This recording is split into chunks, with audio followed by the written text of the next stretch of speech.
I used to develop a lot of brands for Dick Smith, and one day, overnight, I lost $5 million like that. I remember like it was yesterday. I was walking around the park in a deep emotional state, and the victim mentality starts coming out. Why me? How does this happen to me? So I was so vulnerable. I had to seek validation within myself. If I continued to have that victim mentality, I knew I wouldn't be able to get myself out of that rut. Thank God I lost $5 million because I had to look towards the future. I had to look at the positive in that scenario. How can I bounce back from this? It's actually going to push me forward and learn something. I had to do that in order to survive. People spend 90% of their time on strategy, 10% on mindset. But I'm telling you now, it's 90% mindset, 10% strategy. It's the who, not the how. And so many founders are so bogged down in strategy, trying to work out the latest tactic, this and that. They neglect themselves. The business only grows to the amount that you grow. So if you don't master yourself, you're not going to grow the business.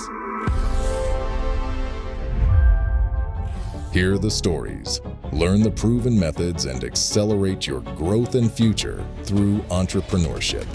Welcome to the Foundr Podcast with Nathan Chan.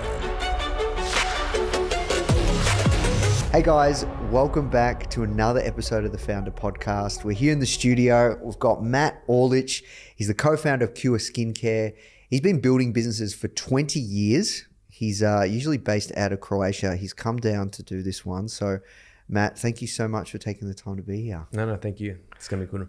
So you shared that you've been building businesses for 20 years. Your most recent brand, Qure. Talk us through, how did you start it? You started with your sister, but like how big is that brand? Talk us through how you started it. Yeah, sure. So I've been building businesses for the last 18 years. I built over 20 different businesses. I think it was in 4 verticals, 9 product categories. And I got to a stage in my life, I was thinking about 29 years old, where the feelings I had about myself didn't match the level of success that I had. You can call it like not a midlife crisis, maybe a quarter life crisis. And I took work off for 3 years. I paid some top consultants around the world, psychotherapists, stuff like that, to try and work out what was going wrong, right? Because obviously the money wasn't fulfilling me. And there was one important lesson that I learned during that time. It's the difference between authentic money creation and inauthentic money creation. And I was creating a lot of money and wealth inauthentically, meaning there was no meaning attached to it because money carries data. So it's more important how you make it, not how much you make it. And when I learned that lesson, I wanted to pass that on to my sister. I said to her, let's give you a business, start your business that you're extremely passionate about, that you love so much, that you don't care about how much it makes. Because I didn't want her to make the same mistakes I did. So I moved to Croatia. She was still in Australia. She kept sending me different skincare products to use and different like post-it notes to use this in the morning, night, all this kind of stuff. She came to visit me in Croatia. She saw my skin. She's like, fuck, your skin's a lot better. The products must be working. I go, well, I haven't been using any of them. She's like, what have you been doing? So I brought her into my room. And it was like a massive red LED panel that I imported from China with my office. And I'm like, this is what's making my skin look so good. And she's like, oh my God, I want one. How much is it? And I was like, it's four grand. And her heart like sunk, right? Because she wanted the product. And then immediately I thought, here's our in terms of creating a business for her. So I went on Google. I thought, fuck, I've got this genius idea. I'll just do it for the face. No one else has done this. Obviously, there's multiple products out there. But that was kind of the start of it because, and that's the DNA of the company. We don't want like beauty to be a luxury. We believe that it's a foundational right for everyone to feel good and confident in their skin.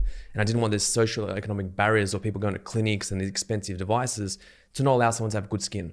So that's where our first product was born, the LED face mask, which is one of the best masks in the world. We spent 2 years developing it and has like customizable treatments on the face, which no one else has. And it's backed by the leading authorities in the world. And the business is 3 years old.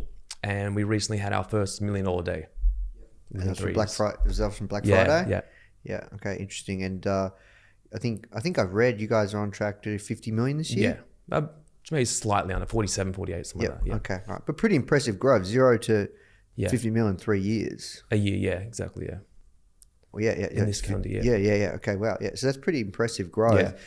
So you said you've been building businesses, for 18 years. Yeah. What was your first business? How'd you get into this space? Was it online? Yeah, it's a good question. So like I've done everything. Like if I told you what I did, you wouldn't believe me. Everything from lead generation. I had the license to Manchester United. I did Easter eggs and Woolies and Coles. I currently have the license to Umbro, the apparel company I manufacture for, and Under Armour. I've had Tattoo Removal Institute, which is a laser clinic. I've had supplement retail stores. I've kind of done everything. Now, the way I got to the position of Qure was that I used to develop a lot of brands for Dick Smith. And one day, overnight, I lost $5 million like that. $5 million? $5 million at the age of 25. And there's 2 important lessons I learned from that day. I was walking around the park. I remember like it was yesterday. And I was just like in a deep emotional state, almost teary. And the victim mentality starts coming out. Like, why me? How does this happen to me? How is everyone else making money that I'm not? And in that moment, I learned those two important lessons. One was perspective, because if I continue to have that victim mentality, I knew I wouldn't be able to get myself out of that rut, losing that money. So then I started reverse engineering. Who are the founders that I know that have had massive losses? And I started Googling them all. Okay, that's it. This is why it's happened. Thank God I lost $5 million because I've lost it early in my life. And that means I'm going to be successful, right? And I changed the whole narrative and I got myself out of that and started to level up again. And the second lesson that I learned was that concentration risk. Like, a lot of my eggs were in one basket of all my brands that I was developing in Dick Smith. And that was a big, big mistake. And I've taken that lesson now to Qure, where a lot of e-com brands today are so reliant on Meta, right? Which we're not. Meta's less than 50% of our business. While other e-com brands like 80 or 90%. Because I learned that concentration risk can actually be the downfall of your business. And that foundation when we built Qure on, a multi-channel approach, which allowed it to be so successful as well. So dude, $5 million, was it in a month you lost it? No, in a night. Like, as soon as Dick Smith went bankrupt, they owed me like $3 or $4 million, and the company would have been worth like millions in value as well. So it would probably be over $5 million. But overnight, boom. Talk us through exactly what happened. I'm keen to hear this story. Okay. So I think it started back when I was about 21 years old. I was doing import wholesale. I was importing brands in the country and I was wholesaling them to retailers. Until the day that I realized that the brands I was importing aren't doing anything that I can't do. So I went to China, I started developing my own brands and I started approaching mass retailers. One was a headphone brand called OMNISEND. And at the time, the way I got into mass retailers, I was like, this is influencer marketing like 15 years ago. I did a deal with Sony Music Australia and I said to them, I'm going to give you a percentage of all sales if all your artists promote my headphones inside your video clips, do their open like singles, new singles in the retailer shops, and I'll give you guys a percentage of all sales on the headphones. Sony agreed. I went with that plan to the retailers and got an exclusive deal with Dick Smith. And that was in for my first brand. And from there, I just started spinning off different brands. Because one thing I realized back then was the power of niching down. Like, we look at a shelf, I have nothing to compete against. I haven't got the budgets of Sony or Dr. Dre Beats or nothing else. I have the shelf and that traffic. So I started making incremental brands for every product category. I had a brand called Sports Beats just for sports headphones. I had a brand for speakers, just speakers. I had a brand for drones called My Drone. I had a brand for power bank called Juice Up. And that's how I started to open the markets up in terms of mass retailers, because I was able to provide a solution where no one else really could at that margin, so the retailer can make some money. Yeah, got you. And then Dick Smith went bankrupt. When was this? Oof, yeah, it has to be like 10 years ago now. Wow. Yeah. So you're 25 years old. Yeah. They obviously, had purchase orders, big ones. Yeah. They got the stock. Yeah. And they sold through it, and then I was just left in the dark. Like a lot of other suppliers, right? I wasn't the only one. Yeah. But I think, we were a small to medium business. We're not a large corporation, so it affected us a lot more than others. And what did you do? Like, did you have to let go of staff? Like, talk us through that. Yeah, it's a great question, and probably something I didn't mention. That's what got me into digital marketing, because I was like so vulnerable saying to these retailers, I said, fuck that, I can't do that anymore. I'm going to learn the art of digital marketing for my brands to live online. So I stopped going the retail route. I still work with Rebel Sport today and still have some other businesses. That's where I learned the art of digital marketing. And that's where my agency was formed. I worked with brands like Woody and stuff like that, because I had to do that in order to survive. Unfortunately, I actually didn't have to let off anyone during that period. I was fortunate enough, I actually still made a profit that year somehow of a couple $100,000. Yeah. But I had to re-engineer everything from scratch, because like Dick Smith was a livelihood of my business. That's where all the sales are coming from. Now, where am I going to acquire customers? So I had to start from ground zero, essentially all over again. Yeah, got you. So you said that, like, take me back to that point where you said that you were beating yourself up, that negative self-talk. Yeah. Like, talk me through that, because there's a lot in that mindset piece, and I know it's something you're very passionate about. It's not sexy. Yeah. Like, we were talking about this offline, like, our focus at Foundr is to grow our membership, Foundr Plus, and we find like next level founders to come back, give back to our platform and teach their skills and experiences on all sorts of topics, like paid advertising, like with Nick Shack, or how to build an e-com brand, like with Greta, or even things like mindset, where we got Joe DeCina. He founded a company called Tough Mudder. No, Spartan. He founded Spartan and then he acquired Tough Mudder, $100 million brand. And I know that mindset's so important. So I was like, let's get one of the coolest guys out there that's a legit founder, built a massive brand, and he's been through everything, got the craziest stories. And we launched this program on, mental toughness, on building your mindset, because it's so key for founders. It was the worst selling product in the history of Foundr. Isn't that crazy? Yeah, it is. And I think this is the biggest problem with people today, right? A lot of people spend 90% of their time on strategy, 10% on mindset. But I'm telling you now, it's 90% mindset, 10% strategy. The way Richard Branson views the world and solves problems is the only difference between me and him. He just looks at things differently. He has a different mindset to it. It's not his skills, not his capability. It's just the way they view things. And the more I work with these high-level people like 9-figure founders or billionaires, it's literally their view of the world that's different to mine. And I'm trying to acquire their belief systems that they've built and trying to replicate them inside of myself. Because everyone has limiting beliefs, negative beliefs, or negative beliefs. And that's the thing that's stopping them back from the growth. Because I'm a fundamental believer that it's the who, not the how. And so many founders are so bogged down in strategy, trying to work out the latest tactic, this and that, but they neglect themselves. When the business is an extension of you. The business only grows to the amount that you grow. So if you don't master yourself, you're not going to grow the business. Take us back. Yeah. You lost $5 million. Yeah. You didn't know what to do, scared. No, like talk me through those feelings, right? And how you worked your way out. Like tactically, you shifted, but like your mindset. How did you work your way out of it? So in life, you can't control what you look at, but you can always control what you see. And I had to look towards the future. I had to look at the positive in that scenario in order to get me out of it. Like, because I was fucked. Like, you know what I mean? You built that business for 7 years. And if anyone knows anything about import wholesale business, you don't see any of the money. You can consistently reinvest the money into more stock. The retailers pay you 120 days later. I didn't see any of that stuff. I was paying myself like $4,000 a month, you know what I mean, for like 7 years. And when that happened, it's just like, you start questioning whether you're right for business or not.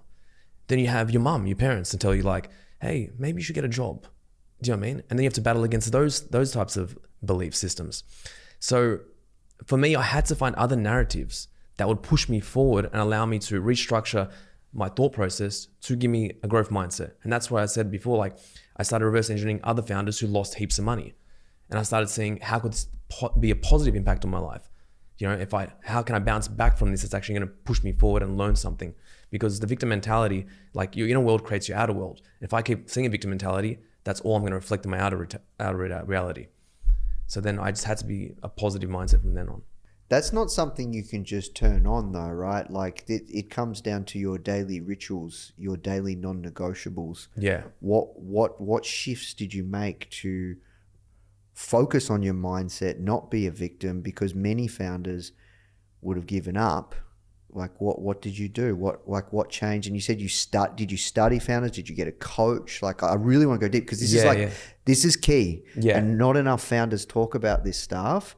And like I said, this is not sexy. Yeah. No, I get you. So I think I had a fundamental understanding of psychology and how reality creation worked, which worked in my favor. So essentially we perceive information from the outside world, right? Via all our senses. Based on information, it goes into our consciousness and we interpret that information. From that, we create belief systems. The belief systems can create conviction, like in terms of our thoughts and our actions, and we have the result. So everything is about how we interpret the information that we get from the outside world. That's going to create our beliefs, that's going to create our actions, that's going to create our results. And because I had that fundamental understanding, this is why when information comes into my mind, I'm aware of it, and I'm aware that how I interpret it is going to create different beliefs, create different actions. So if I allow myself to interpret the information in a negative way, I'm going to create negative beliefs and negative actions. And it's just that awareness of knowing what my mind is doing and stopping it and reprogramming and wiring new neurons into my brain that allowed me to get out of that situation. Does that make sense? Yes, it does. It starts with self-awareness, and you have to understand that you are the creator of your own reality. Literally, your life is just your thoughts and images expressed. So the more thoughts, images you express that's not in alignment with your desired reality, the more you're going to manifest that into your life. So no matter what happens into your life, you have to be conscious of your unconscious thoughts. But that's tough. Yeah, like anything else, right? Like going to the gym, like building business. But it's the most important fundamental thing you should be focusing on. Because in order to change the fruits, you need to change the roots. But in life, we are constantly moving around unconscious Yeah. or we are not conscious. Like this is something that I've become interested in over the years. Like it's easy to forget. Yeah. Like it is so easy to forget. You get caught up in the day to day when you're running. It's like, so you started with the awareness. Did you develop any daily rituals, non-negotiables to help rewire your mindset as well? Yeah, most definitely. I think that I do 4D daily non-negotiables. I've kind of created that. It's the mind, body, and spirit. Because I think Stephen Covey even mentioned this. He goes, in the future, there's not a CEO that doesn't integrate the mind, body, and spirit that won't be successful. And I think that's more true today than it was back 30 years ago. You need to holistically integrate those things in order to be a successful entrepreneur. So part of that ritual is obviously the nutrition, right? Because if we believe that thoughts create our own reality, then things like eating the right foods changes the thoughts we have, which will create a reality. Exercise changes our thoughts, changes our ability to interpret the information into a positive way. Then stuff like journaling, because you are not your thoughts, and you be able to throw all your thoughts on paper every morning, just stream of consciousness, allows you to see that I'm not that. Do you know what I mean? So that's like, and then that's a reflection stage in terms of spirit. And then the mind, you obviously have to read something, personal development, you acquire different philosophies like that reality mechanism I mentioned to you before, and start learning from the great people in terms of the way they thought, their belief systems, and try and acquire that. Because I think what people don't realize is that we all have money blueprints, right? That we absorb from our parents. And you're potentially one money blueprint away from success, meaning that when I was 18 years old, I remember vividly telling my friends I was going to make 200K a year, buy my mum a car, and work 3 days a week by the age of 25. Now, they laughed at me. They called the waiter over and like, look what this idiot's saying. They're not my friends anymore. But the reason I'm saying this story is because why did I say 200K and why did I say 3 days a week? Because a mentor of mine at the time when I was 18, that was his reality. And I acquired his money blueprint from him, and I thought that was possible. Well, my previous money blueprint was from my parents. Worked a 9 to 5, work 30 years, pay off the mortgage, right? So people don't understand they've acquired these money habits, money blueprints from their environment that's probably not serving them. And that's the only difference between myself, Elon Musk, besides some intelligence, Richard Branson, etc. Okay.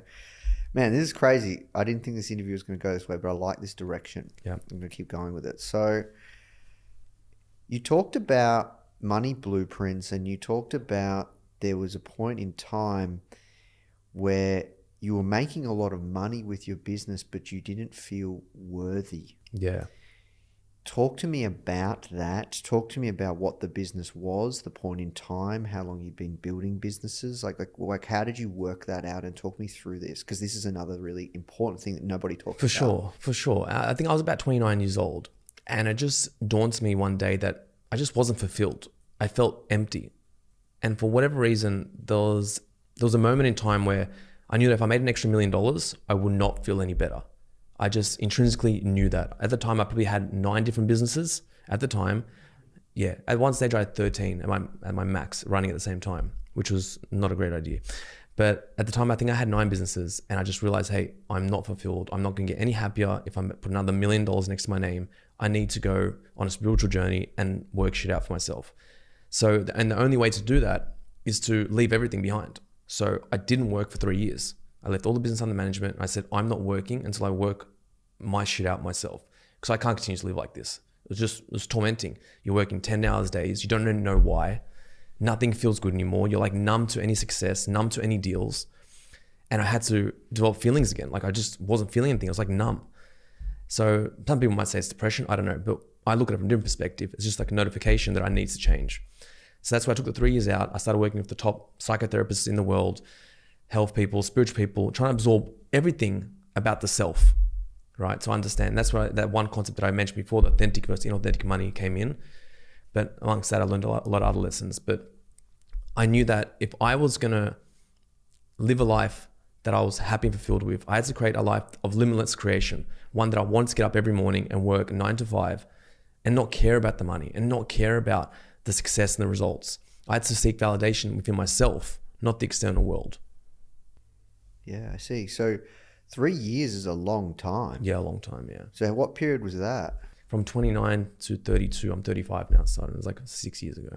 Okay, all right. So you obviously had, the businesses were successful enough that you had strong leadership team in place. Correct. Okay, all right. I actually made more money when I wasn't in the businesses. Funny enough, that's another concept to speak about. Yeah, look, that's a funny story. You often hear that, don't you, right? You do, If you've got a strong management team, leadership team, and you actually get out of the business and get out of the way, but it depends on the founder. Correct. Right? It depends on the founder.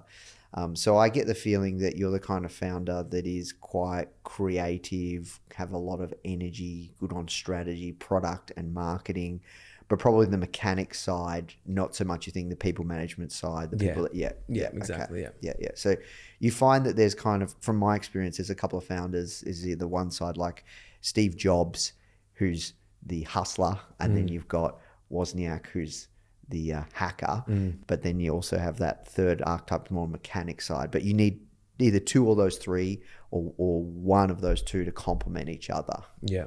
So, okay. So what are the things that you learned over the 3 years? Like, that's a long time. So you didn't work at all? No.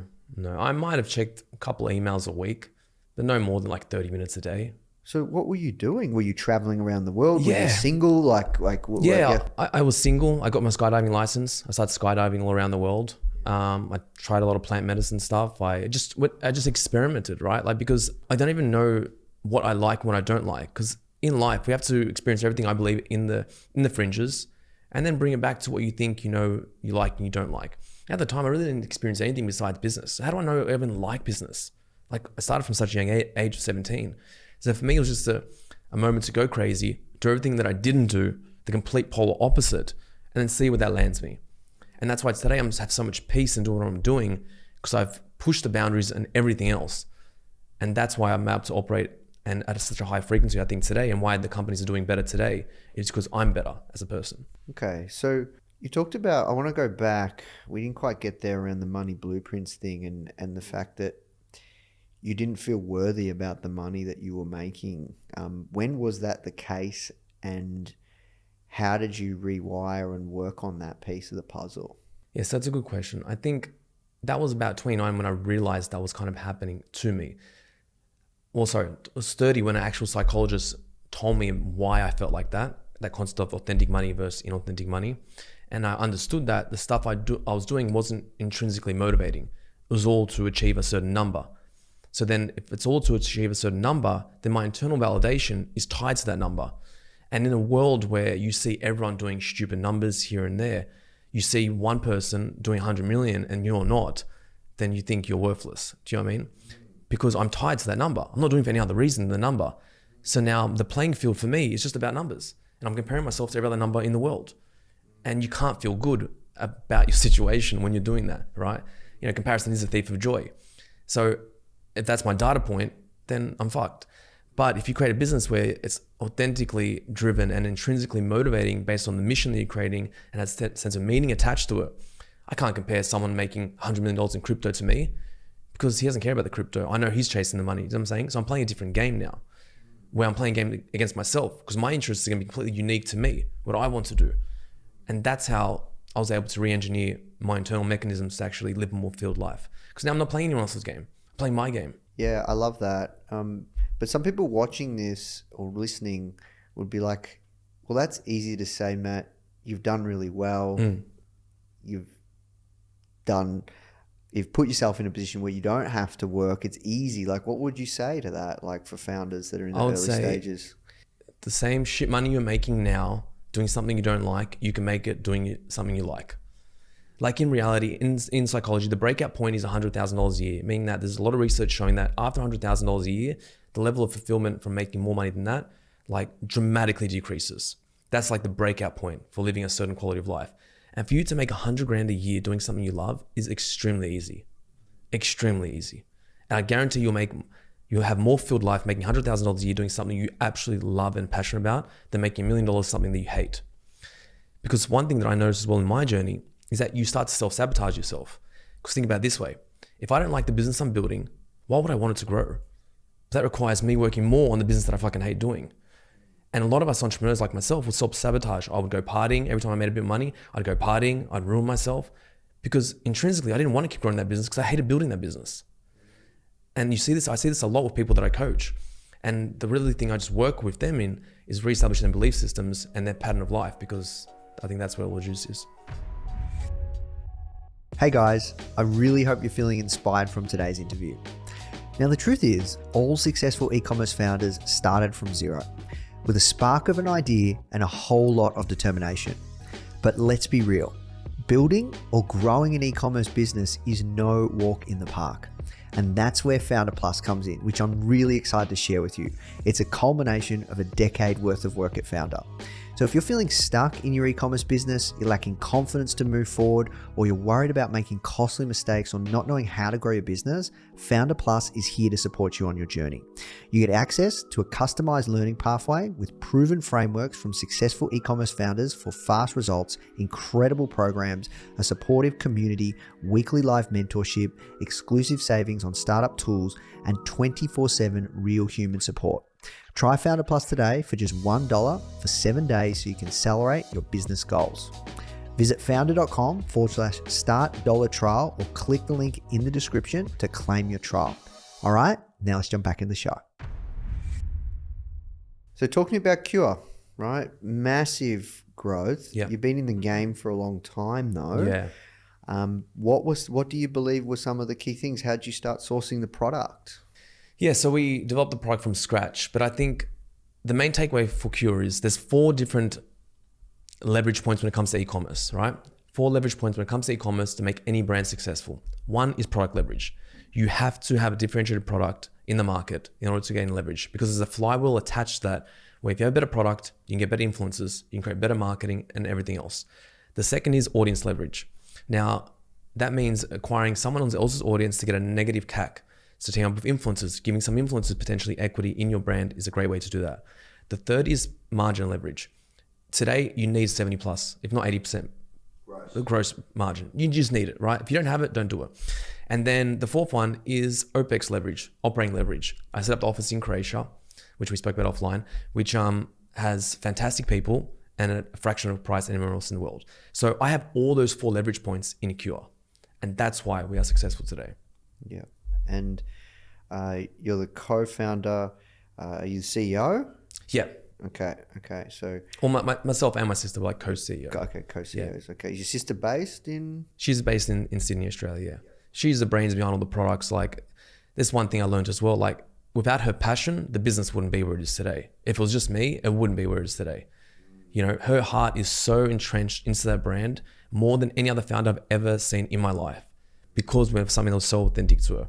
She cares more about the brand than her future kids. You know what I mean? Like, it's insane. I've never had that level of passion for a company in my life that she has. What's it like working with your sister? Like anything, highs are very high, the lows are very low. But ultimately, I think it's rewarding. It's just understanding each other. Like, she worked for me previously. She ran a couple of brands. So she was one of my best employees. Yeah. You laughed and said the highs are high and the lows are low. What are some of the lows? The lows is when you're arguing, you know, when you're not on the same level. When I know what's right I think what's right for the business, she disagrees, or she disagrees with my leadership style, my management style. And then we block each other on WhatsApp and we don't talk to each other for a day or 2. You know what I mean? That's the stuff you go through, and you got to work for that shit. And the worst thing is sometimes we live in the same house. So we blocked each other on WhatsApp, but we're living in the same house. You know what I mean? But then the highs are amazing. You know, there's like, to do that with your sister, the person you care about the most in the world, is one of the most fulfilling things also. Yeah. And we're just 2 completely different people, which also makes it slightly harder. Yeah. So out of you said you started 20 different businesses. No, 20 different businesses, but you've been doing this for 18 years. Yeah. Qure is your most successful? Yeah. Okay. All right. And you know, you've just acquired tens of thousands of hours in business. Like, do you believe that the 10,000 hour rule exists? I do believe it exists, but I wouldn't want to have it in like one skill. I believe in being a generalist has a lot of benefits today. And you need to have a large skill set in a number of different areas. Like, the reason Qure is built today so quickly is because I had 10,000 hours in different avenues, not just marketing or not just product development. You know what I mean? I understand the whole spectrum, which gave us a unique point of view that no one else had, which enabled us to create a brand that no one else could. And that's what formed it. Yeah. So this is an interesting thought, right? Because, you know, we have a lot of founders in our community, and They say, oh, look, should I outsource content creation? Should I, pay a web developer to build my site? And I'm always of the opinion, these are core fundamental skills that you as a founder, you need to learn and you need to lean into it. Like throwing money at those particular problems, it's just wasteful. And then like you have to go back to them.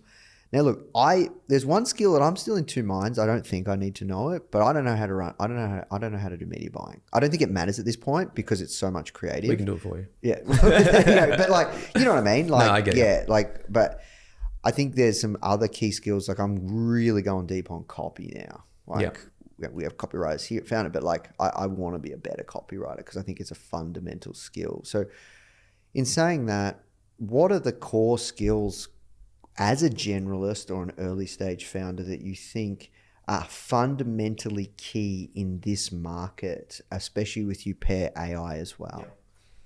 So it's a great point. I think that people don't understand the business they're in. Founders don't understand the business they're in. When I see a founder with a generic product, outsource marketing, big no. Why? You are a sales and marketing company.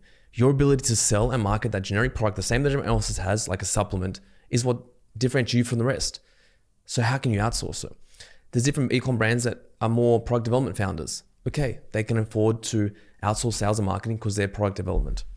Now, in terms of the skill set that you asked me, it's definitely creative strategy. Definitely creative strategy. I think this is like the most unique skill set that any founder can make.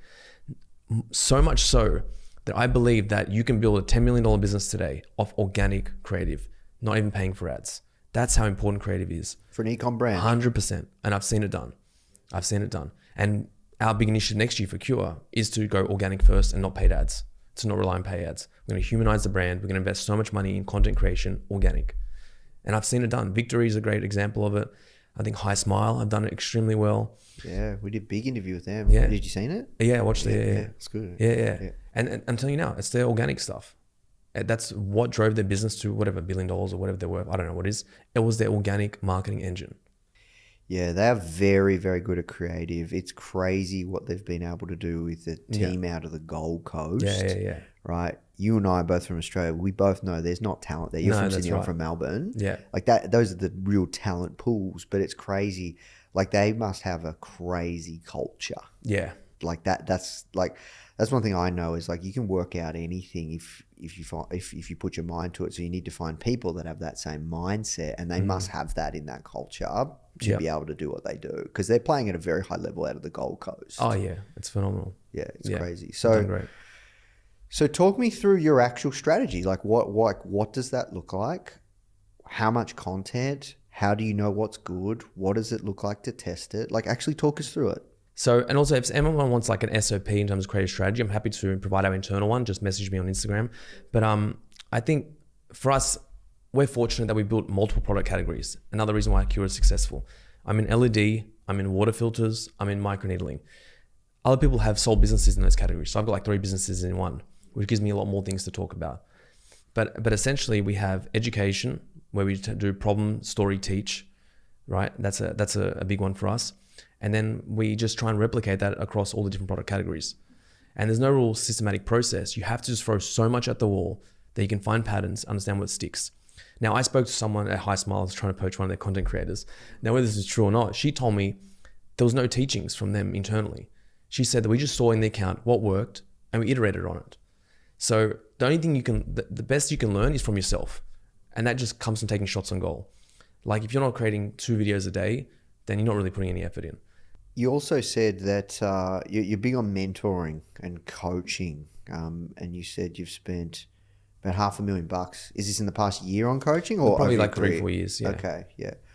All right. Well, then I don't know if I've spent hundreds of thousands, maybe well over $1 million on coaching and all that kind of stuff. I'd say in the past 3 or 4 years. So when it comes to coaching, where do you think entrepreneurs or founders should be investing their time when it comes to, I guess, learning? Great question. So you have to apply, like the biggest skill any entrepreneur can learn is the art of prioritization, right? They have to apply the theory of constraints and understand where the constraint is the business and solve that one problem. And then what they do, once they have that problem they're looking to solve, They reach out to someone who has solved it, who has 2 steps ahead of them, and they get coaching from that person. That's what I would recommend. And you do it per problem. Do you know what I mean? You don't go holistically like a life coach or anything like that. You want to find someone that's done what you're looking to do, a couple steps ahead only, and pay them to help you solve that problem. So you take the learnings from their past and just accelerate it. Yeah. It's as simple as that. Dude, that's why Foundr exists. Yeah, like exactly right. That's the biggest life hack. Yeah, it's the biggest life hack. So, but why do you think that people don't fork out the money? Why would someone go out, spend $1,000 or $2,000 on a purse or a bottle of vodka at Ivy, but then not want to pay that for a coach? It's because they are so skeptical if it will work for them. And I think you and I know the power of investing in yourself, but for others, they just don't do it. They would think, if I would spend 2, 3, 4, 5, 10 grand, whatever it is, I could spend that on ads. Yeah. You know what I mean? Yeah. Like that's where the mind goes, right? Like, but the ads won't be efficient. Yeah. yeah, exactly. So talk me through the theory of constraints, because not everybody's familiar with this process. So the founder of Amazon, he actually, what's his name again? I'm going to mind block. Jeff Bezos. So Jeff Bezos gave this book called Goal to his leadership team. It's one of 3 books he gives them. And the book Goal is based on the theory of constraints. It was a guy that took over his manufacturing utility from his parents, and he had the outcome, which is like the end production line. And he understood that he had to find the constraints in the manufacturing system in order to unblock them and produce a better outcome. So that's all it is. It's looking at your outcome, whether it's product sales or marketing, and look at the constraint. And you do that by asking yourself, like, why can't you 10x the business today? What is the one thing stopping you from 10x in the business today? Then once you find that constraint, you go to solving it. You solve it with internal resources, AI, or external. They're your 3 options. And the reason why Qure is successful today is because I created this training in-house, which I try and train every single individual to understand the theory of constraints so they can all do it within their lane. And I've got even an SOP that I can share if they message me on Instagram. But essentially, if you train your whole team to consistently work on theory and constraints, that is strategy. It's utilizing your limited resources against unlimited options, right? And finding the one option that's going to accelerate you forward by finding what that constraint is in your business. So you got a lot of answers, man. You sounds like you seem to really work things out. What's your biggest constraint right now? What's holding Matt back from building a $100 million a year business? Time. I don't doubt I'll do it. It's just time. And what I've learned is that putting time like constraints ruined me when I was younger. You know, I had my vision board. I want to be $100 million by 30, by this and that. But you can't decide when it happens. You can decide the how, like what, but you can't put a timeline on when because there's too many variables. And I know that if I stick to my daily non-negotiables in terms of what I need to do as an individual every single day, I detach from the outcome. I live in a moment of peace, knowing that I've done what I need to do. That allows me to operate at a higher frequency, that I will attract that stuff into my life. But the problem is a lot of people, they put these constraints in terms of when they need to make the money because they want to buy something, they saw something on Instagram or Twitter, which then you start operating from a place of lack. You don't have this thing, which then detracts from your life. But if you live every day in that moment and just do daily non-negotiables, shop every day for work, deep work, your nutrition, your exercise, everything else, you're able to detach from the outcome, then you can live it in a peace knowing that you will get it. It's just a matter of time. So how are you planning your goals for 2025? You and I talked about, personal brands of focus, but talk me through that. What does that look like? Sure. So I have a goal for the year, right? I set the goal, then I unlock resources. Revenue target, top line? Yeah, it would be top line, right? And then I'm like, how am I going to achieve that goal, right? And then I unlock resources. So I'm going to do an organic content engine to unlock that resource. Then I started hiring consultants. I've got 2 agencies consulting to me on how to do that. Then I create standards, an input-output equation, meaning that what can I input into the system for a period of time that'll be unreasonable that I won't make that revenue. And for us, it's like if we post 4 reels a day across all channels, is it unreasonable that after a year we won't grow to hundreds of thousands of following, whatever. And that's the way I operate. And then I just focus on those daily standards and that's it. And I disconnect from everything else. It's the standards that you have to focus on. And I think as individuals, as a company, you have the ceiling of where your standards are and you have the floor. You don't rise to the level of your goals. You fall to the level of your standards. So it's important just to raise the floor Same with working out, same with anything else. If your working out is like on a bad week, I do twice a week, and a good week, I do 7. Your job is just to raise the floor. Like on a bad week, it's 4, and a good week, it's 7. And that's the same with business. So we're just consistently improving our systems and processes and raising our floor of the company, you know, in terms of personnel and everything. You know, our B players become C players, and we get rid of the C players. And then we get new A players, and we just keep doing that cycle over and over again. Yeah. And you said something interesting about time. You're patient. And you said that it's going to happen, but it's just a matter of time when. Then how does that relate to your goal for the year? So goals are there just to give you a North Star. The goals are there for you to only create a new version, a better version of yourself. That's why we have goals. Life is about being and becoming, right? Not acquiring and possessing. And when you understand that, it's like, did I get better this year? Cool. Then that's the real goal. If I don't hit the numbers, I don't care. Did I stick to what I said I was going to do? Am I better? Did I learn more? Sure. Then it's a win. And I think a lot of people today don't understand that if you grow 20% year on year or 30% year on year, you are a world-class company. Like, relax. Like, it's fine. I even slowed down the growth of Qure this year, to be honest. I slowed it down 20% because I'm here for 20 years. Why would I want to put stress on the ecosystem, on the team, on the company? For what reason? Do you know what I mean? I'm here to build the foundations and make sure everyone's happy, where customers are happy, our team's happy. It's unnecessary. Like, we're making money. Life's good. And I think that a lot of people chase the revenue because they want to post a Twitter post, an Instagram post. But ultimately, you know, the quicker you grow, the quicker you can fall. I agree with that. Yeah, I agree. So you also said that only, like, in terms of paid advertising, a lot of e-com brands rely on paid ads, and you've talked about having that, I guess, diversification for your revenue engine and not relying on just one channel. I've been there. I've been hit hard, and it's brutal, right? Right. So talk me through founders in the early days. What's the best channel from your experience they should be focusing on to get traction? And then how do they know when to start diversifying? Because then you can also spread yourself too thin, and it's a balance. Yeah, definitely meta, right? But if I was going to give advice to any founder at the start, it'd be unlock organic before you go to paid, and then put paid behind what's working organically. 100%. You know, and I just don't think a lot of people are doing it. Like, I know so many brands, Midday Squares as well, done fantastic. It was just done founder content, personality behind the brand. There's another chick that in Australia, some clothing brand, I can't remember off the top of my head, but she's done the same thing, where she gets the office involved and she builds character, personality into the brand. She's growing a brand just like that, where it doesn't require any skill set, just a bit of creativity and a bit of personality. So I think if I was starting again today, I'd go organic first, especially if you have no money. It requires zero money, just time, because that's what you have in terms of resources. And I'd go all in organic, figure that out, and you'd be super profitable. And then you can reinvest the profits into paid ads. That I agree. That's the way to go. When it comes to content, you learn the craft and then you work out what works, and now paid is a creative game. It's just the way to go. Yeah.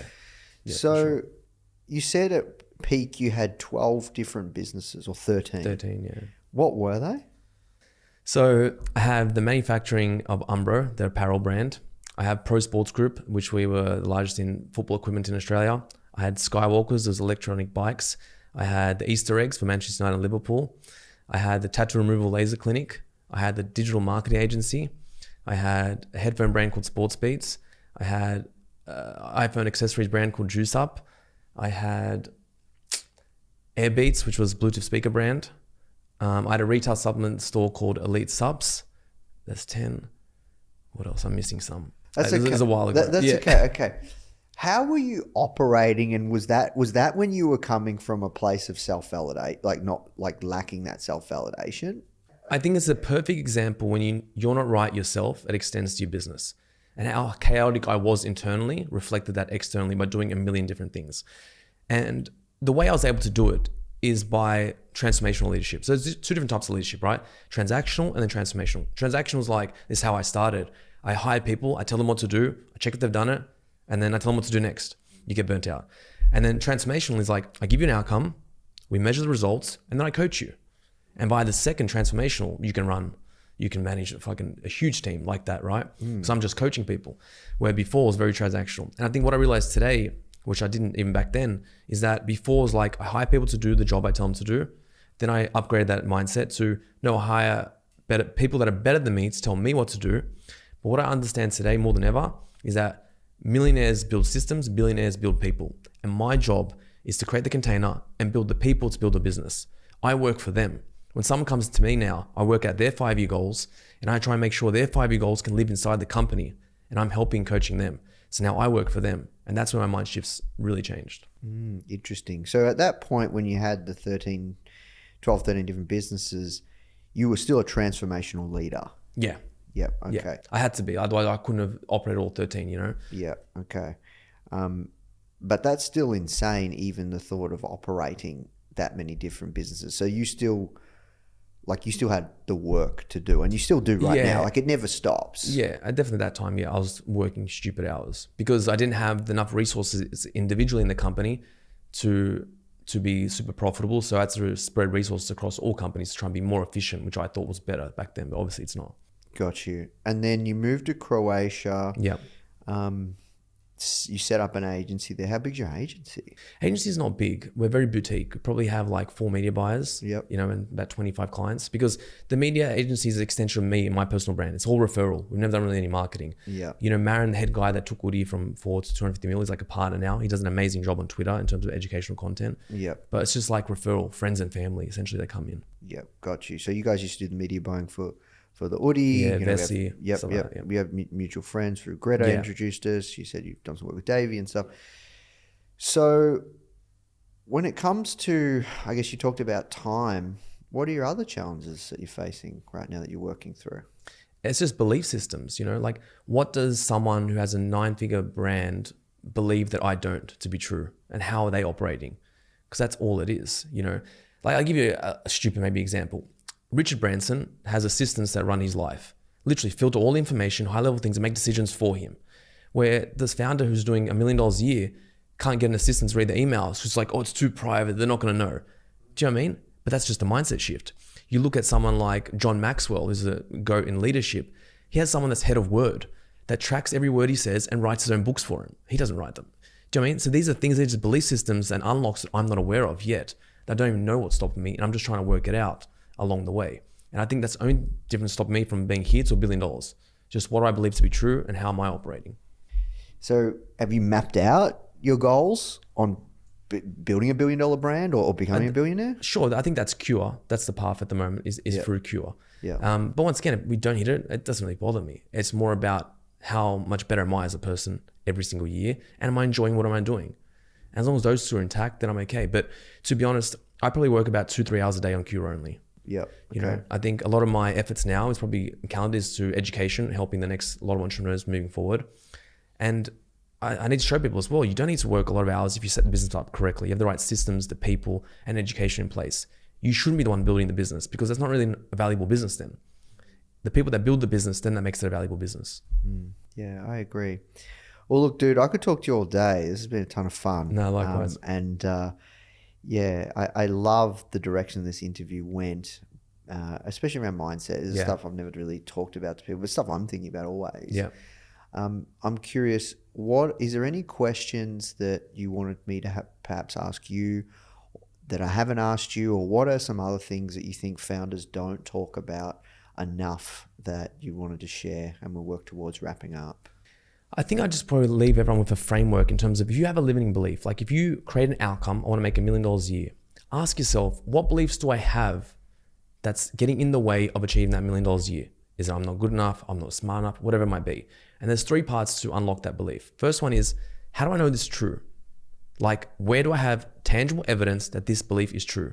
The second one is that when this belief starts to happen, because sometimes you reverse it back to a moment in time where we acquired the belief. Just one experience can change our belief and our thought patterns forever. And the third is, what will need to happen for this belief not to be true anymore? And then if you do that for all your belief systems and re-engineer them in a way that's going to get you towards your outcome, then that's going to be the biggest personal growth, better than any strategy, any tactic you could ever hope for. And to leave everyone with a practical example, I self-sabotaged myself a long time for being ultra wealthy, because I had the belief that ultra wealthy people are miserable. right? And people have had this before. And when I asked myself this, when I went through this framework of what evidence do I have to be true? Do I actually really know someone that is miserable? Probably not. The second one is, when did I know it to be true was when I met a billionaire back in Greece, when I was in Greece like 5 years ago. And he was telling me a story how he made $900 million, bought a yacht for $100 million, parked it in the bay, and then he saw the yacht next to him was bigger than his, and he got depressed. So then he told me that story, and he sold everything, and now he plays guitar on a beach fucking as a hippie. And I acquired that, like, without even knowing. I'm like, oh, I don't want to be that. That sounds fucking horrible, right? And then I was like, so what do I need to do in order for this not to be true anymore? Well, I need to do work where I just love doing so much that comes from a place of giving back and self-transcendence, that I don't care about the money. Do you know what I mean? And there's people that have done that. And that's how I broke through that belief system. But for a long time, I was self-sabotaging myself from being ultra wealthy. I started you party, you self-sabotage, eat shit food. These are all mechanisms of down-regulating your frequency and self-sabotaging yourself, success that people aren't even aware of. Yeah, no, look, I love that last piece of wisdom. And look, this has been a great interview. Thank you so much for your time. And where's the best place people can find out more about you and your work? I think Instagram's probably the best place, and YouTube. I'm dedicating like 50% of my calendar moving forward to creating content that could help entrepreneurs. So they can follow me there, and hopefully I can help them. Awesome. Well, Matt, thank you so much, man. Thanks for having me. It was awesome. Hey guys, if you love this episode, make sure to check out my interview with Trini Woodall on how she built a die-hard community of followers backing her every single move with Trini London. The true beauty of our community is that there's a passion, and we inspire a passion for them to make the most themselves. But that community itself fosters, lifting up women.